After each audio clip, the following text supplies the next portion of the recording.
এই পৃথিবীতে কারো স্বার্থের আড়ালে ভালোবাসা মিশে আছে, আবার কারো ভালোবাসার আড়ালে স্বার্থ মিশে আছে। আজব পৃথিবী, আজব মানুষ, আজব তাদের অনুভূতি।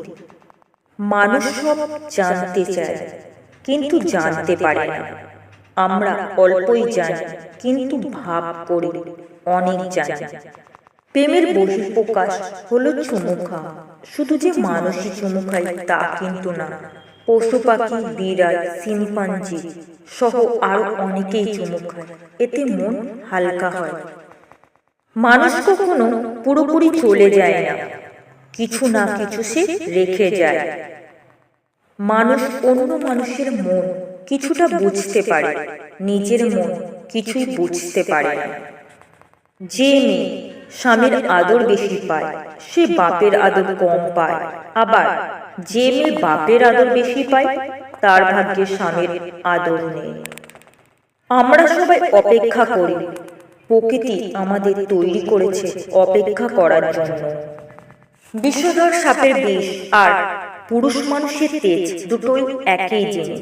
বিষধর সাপের বিষ শেষ হয়ে গেলে সাপের মৃত্যু হয়, ঠিক তেমনি পুরুষের তেজ শেষ হওয়া মানে পুরুষের মৃত্যু। পৃথিবীতে দুই ধরনের মানুষ আছে। এক ধরনের মানুষ রাগ প্রকাশ করতে পারে, খুশি প্রকাশ করতে পারে না। আরেক ধরনের মানুষ খুশি প্রকাশ করতে পারে, রাগ প্রকাশ করতে পারে না। মানুষ আলাদা আলাদা ভাগ্য নিয়ে আসে না, একজনের ভাগ্যের সাথে আর একজনের ভাগ্য জড়ানো থাকে। একজনের ভাগ্যে ধস নামলে পাশের জনের ভাগ্যেও ধস নামে। আনন্দ পেলে মানুষ তার আনন্দের খবর সবাইকে জানাতে চেষ্টা করে। মানুষ দুঃখ কিংবা কষ্ট পেলে তার খবর কিন্তু কাউকে জানাতে চায় না, গোপন করে রাখে। মানুষ ছাড়া অন্য সব পশু প্রাণী জগতের নিয়ম কিন্তু ভিন্ন।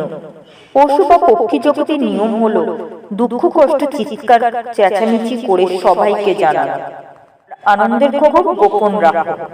অতি বড় লোকদের অর্থ আছে, রুচি নেই, তারা নিজের স্বাধীনতায় বিশ্বাস করেন, কিন্তু যাকে কাজ দেন তার স্বাধীনতায় বিশ্বাস করেন না। লীলার বয়স 21, তার মুখ লম্বাটে, গায়ের রং সম্পর্কে নিশ্চিতভাবে কিছু বলা যাচ্ছে না। মাঝে মাঝে তাকে খুব ফর্সা লাগে, আবার কখনো মনে হয় শ্যামলা। সব মানুষের চেহারায় কিছু বিশেষত্ব থাকে। লীলার বিশেষত্ব হচ্ছে তাকে দেখেই মনে হয় সে খুব কথা বলে, আসলে ব্যাপারটা উল্টো। লীলা খুবই কম কথা বলে, তবে অন্যরা যখন কথা বলে সে সারাক্ষণই মুখ টিপে হাসতে থাকে এবং এমন আগ্রহ নিয়ে তাকিয়ে থাকে যেন মনে হয় এ ধরনের কথা সে আগে কখনো শোনেনি, ভবিষ্যতে শোনার সম্ভাবনাও ক্ষীণ। যা শোনার এক্ষুনি শুনে নিতে হবে।